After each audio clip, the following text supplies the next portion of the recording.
नमस्कार, मैं पंडित हेमंत मिश्रा। आज हम लोग बात करेंगे भारत की मौजूदा स्थिति के बारे में। असल में बात क्या है कि हमारे भारत में दीमक लग चुका है। जैसा कि हम आपको बता दें, दीमक यानी कि भ्रष्टाचार का दीमक। आज हम इस पे बात करेंगे और हम आपको बताएंगे कि ये दीमक भारत को कैसे खा रहा है। जो लोग बात करते हैं भ्रष्टाचार को ख़त्म करने की, तो ये भ्रष्टाचार कैसे ख़त्म होगा, आप हमें बताएं। अगर हम इसकी शुरुआत गांव से करें, उत्तर प्रदेश के गांवों से करें, तो जब गांव का जो प्रधान होता है, जब वो चुनाव को जीतता है, तो उसमें हमको कुछ कहने की ज़रूरत नहीं है। आपको पता है कि गांव का जो प्रधान 5 साल तक प्रधान रहता है, उसके बाद उसकी संपत्ति सीधे दोगुनी ढाई गुनी हो जाती है। दोगुनी ढाई गुनी क्या, 3 गुनी भी हो जाती है। आखिर वो कैसे हो जाती है, ये सोचने की बात है। वो जो संपत्ति जो अचानक से इतनी बढ़ती है, वो कैसे हो जाती है? वहाँ कहीं ना कहीं भ्रष्टाचार हुआ होता है। वहाँ पे कौन सा भ्रष्टाचार होता है? गरीबों का हक जो है कि अधिकारियों से मिल के मार लिया जाता है। तो गांव की ये स्थिति होती है। जैसे कि आप लोगों को खुद पता होगा, आप लोग कहीं ना कहीं किसी गांव से बिलोंग करते होंगे। अगर उसमें हम बात कर लें, तो उसमें ये जो मनरेगा है, इसके तहत जो काम कराए जाते हैं, उसमें क्या होता है कि किसी अन्य व्यक्ति का उसमें नामांकन करके उसको दिखा के कि काम कर रहा है, और वो पैसा सीधे प्रधान जी ले लेते हैं, 200-400 रुपये जिसके नाम से वो भरा हुआ होता है, उसको बांट के। तो ये बात रही गांव की। गांव का अगर नाली निर्माण होता है, उसमें भी भ्रष्टाचार है।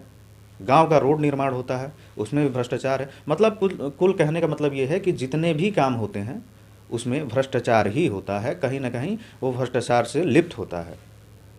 तो ये है हमारा भ्रष्टाचार रूपी दीमक, जो धीरे धीरे हमारे भारत को नष्ट कर रहा है। अगर आप देख लें, विधानसभा प्रतिनिधि जो होते हैं, पहले तो हमको ये नहीं समझ में आता है कि जितने नेता हैं वो चुनाव टाइम में हमेशा गरीब ही होते हैं। वो एक किसान परिवार से होते हैं, वो एक गरीब होते हैं, मतलब वो गरीब ही होते हैं चुनाव के समय में।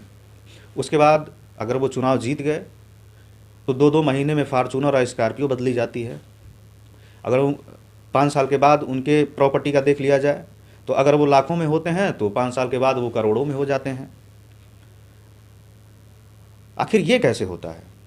क्या आप लोगों ने कभी सोचा है? तो यहीं से शुरुआत होती है भ्रष्टाचार की। देखिए, भ्रष्टाचार जो दीमक है, भ्रष्टाचार नामक जो दीमक है, ये कहने से ख़त्म नहीं होगा, या किसी भी एक आदमी के इस पे आवाज़ उठाने से ख़त्म नहीं होगा। इस पे सबको आवाज़ उठाना चाहिए।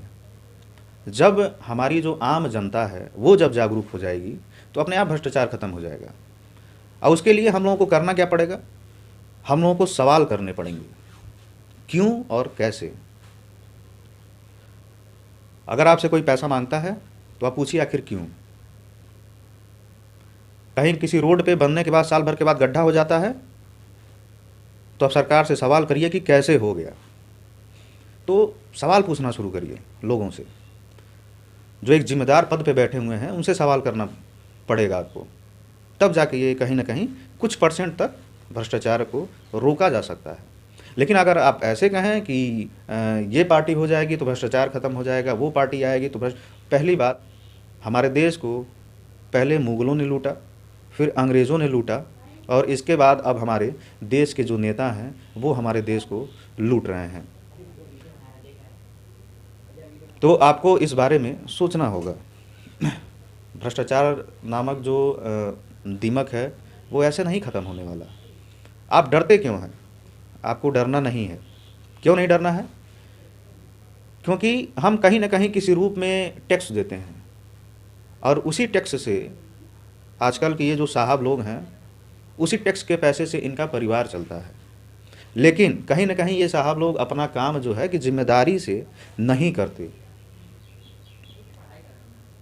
अगर आप देख लें, तो कितने सरकारी डॉक्टर ऐसे हैं कि उनको तनख्वाह तो हमारे टैक्स के पैसे से मिलता है, लेकिन जब लोगों का इलाज का बात आता है, तो वो अपना एक प्राइवेट हॉस्पिटल खोल के बैठ जाते हैं, अपनी ड्यूटी नहीं करते।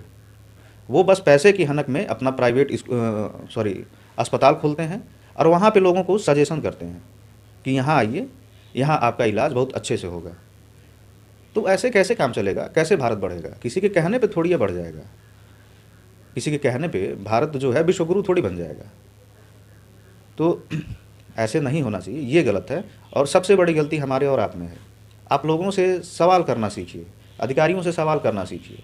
हाँ, एक चीज़ तो हम मानेंगे, बदलाव ये हुआ है कि पहले अगर गाड़ी 100 रुपये में छूट जाती थी, तो इस टाइम जो बदलाव हुए हैं, अभी 1000 रुपये लगता है।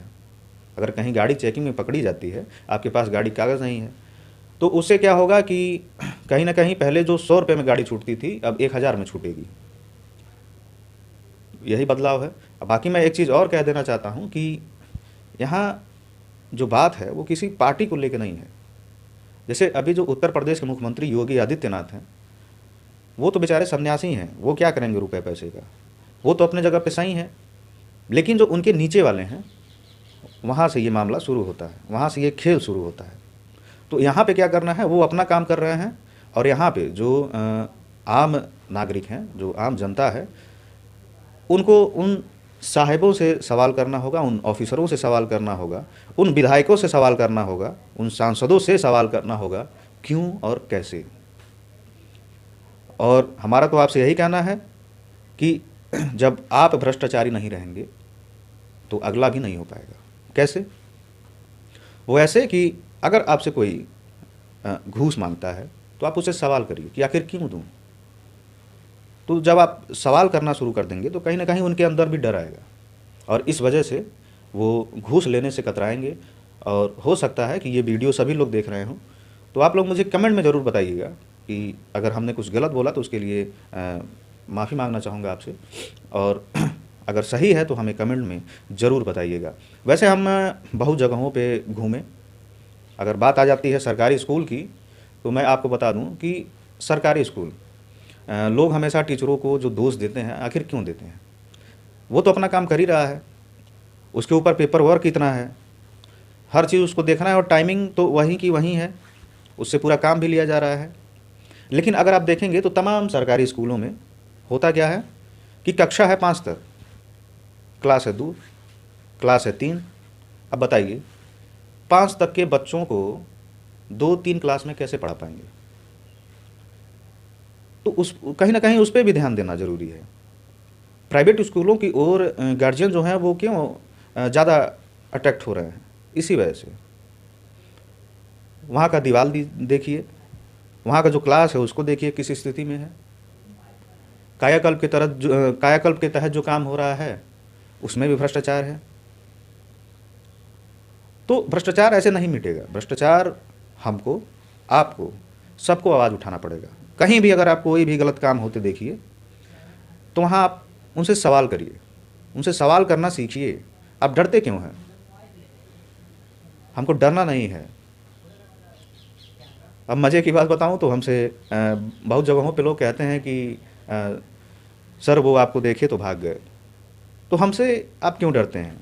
हम तो आपके बीच में हैं।